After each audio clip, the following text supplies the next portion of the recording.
Salut à tous, et bien dans cette vidéo je vais vous parler d'un point précis, mais c'est souvent une question qui revient. Comment je fais pour entreprendre en Irlande seul? Oui, parce que c'est une question importante parce qu'en fait pour créer une LTD, donc une Private Company Limited by Shares, donc qui est l'équivalent de la SARL en France, vous êtes obligé d'avoir deux directeurs et un secrétaire, deux directeurs et un secrétaire. Alors, vous allez me dire, ça fait trois personnes. En fait, oui et non. L'un des deux directeurs doit être, alors déjà, l'un des deux directeurs doit être de la communauté européenne, ça c'est important. Donc, il peut y avoir un directeur vivant en Europe, France, Belgique, Espagne, Italie, peu importe, et une autre personne vivant ailleurs. J'ai des cas où l'un des deux directeurs vit dans la communauté européenne et le deuxième directeur vit à l'extérieur. J'en ai un qui vit au Canada. Il est associé à un autre directeur qui vit en communauté européenne. Donc ça, c'est un point important.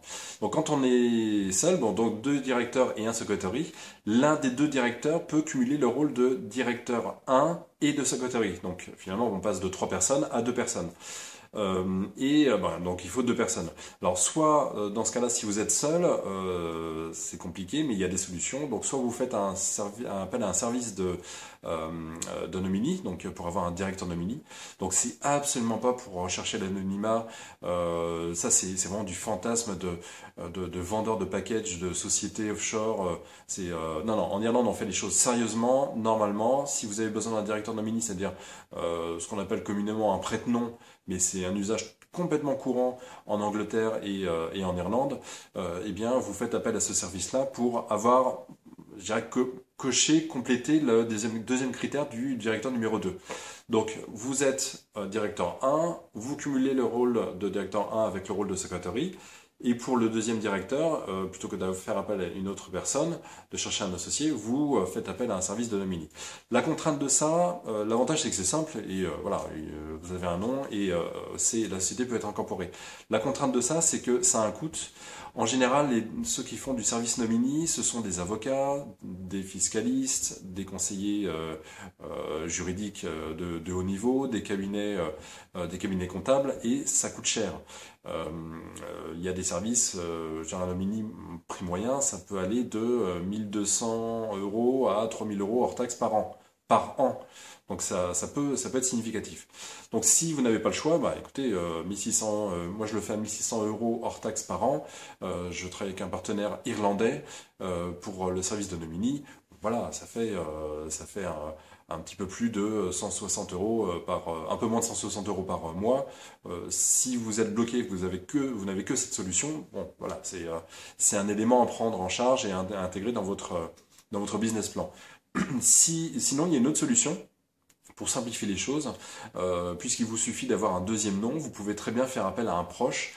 Il y en a qui mettent le nom de leur époux, de leur épouse, d'une personne de leur famille, un ami en qui vous pouvez avoir confiance, et il faut le prévenir parce qu'il faut demander des pièces comme pièces d'identité et justificatif de domicile.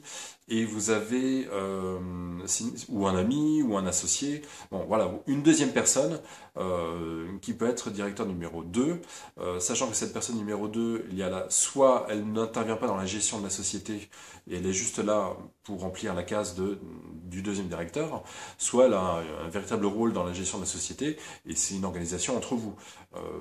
Si vous êtes directeur 1 et secretary, vous avez les signatures de la société et vous êtes l'équivalent du gérant, donc celui qui va gérer officiellement la société. Le directeur 2 doit être présent dans les conseils d'administration et responsable également, mais peut très bien ne pas avoir de signature dans la gestion de la société et au niveau bancaire.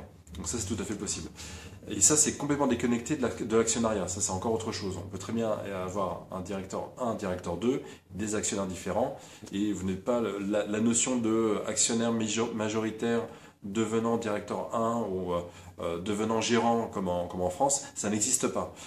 Il y a un directeur 1 et 2 et le directeur 1 peut avoir 100% des actions, ça peut être 30-70, ça peut être 50-50, bref, peu importe. Il peut même y avoir 3-4 actionnaires, 2 directeurs, enfin en tout cas c'est vraiment une combinaison qui est laissée totalement libre. Donc vous entreprenez seul, je récapitule, vous êtes directeur 1, vous êtes secrétairie, et pour en directeur 2, deux solutions, soit service nomini, soit un proche ou un associé qui peut avoir une partie prenante dans la gestion de la société. Et c'est tout. Voilà, donc vous pouvez répondre à cette contrainte. Alors, il y a un autre statut qui est le sole trader qui vous permet d'entreprendre seul. C'est l'équivalent de la profession libérale ou l'indépendant, ou l'EURL en... non, pas l'EURL, j'ai une bêtise. L'indépendant en profession libérale en France. Là, par contre, vous n'avez pas de responsabilité limitée. C'est pour ça que ça n'est pas l'URL. L'URL, c'est vous êtes seul et responsabilité limitée. Le sole trader, c'est vraiment la personne qui est indépendante et qui est exposée personnellement au risque et qui n'a pas de responsabilité limitée. Donc le coût d'incorporation pour un sole trader, c'est à peu près la même chose. L'avantage de ça, c'est voilà, c'est la facilité, le poids encore plus léger au niveau de la gestion de cette activité, puisque vous n'êtes pas obligé de tenir une comptabilité par rapport à ça, même si je le conseille fortement, puisque ça vient du bon sens, qu'à partir du moment où on a une activité des flux entrants et des flux sortants, il faut savoir où on en est, il faut gérer une trésorerie, il faut tenir une comptabilité. Donc ça, c'est tout à fait normal. Mais moi, c'est pour ça que je suis vraiment concentré sur la limited, parce que ça correspond à quasiment 100% des demandes, et donc parce qu'il y a une responsabilité. Et finalement, les contraintes qu'on a d'avoir deux directeurs, un secrétariat, ce sont des contraintes qu'on arrive à surmonter sans aucun problème, même pour une personne qui entreprend seule. Donc, entreprendre seul en Irlande, c'est possible, à moindre coût.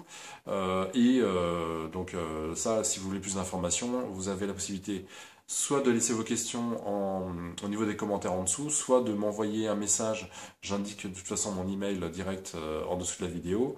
Deux choses également, si vous voulez le e-book pour créer la société en Irlande, inscrivez-vous, pareil, il y a le lien. Et il y a la formation qui coûte vraiment pas cher, hein, franchement, 47 € pour plusieurs heures de formation, pour des ressources, pour des infos, pour des outils que je mets à disposition pour la méthode. C'est une très bonne entrée en matière pour pouvoir créer sa société en Irlande. Donc n'hésitez pas, c'est pareil, il y a le lien en dessous, et allez voir le site société-france-irlande.com. Il y a plein d'autres informations, et je vous dis à très bientôt pour une prochaine vidéo. Bye!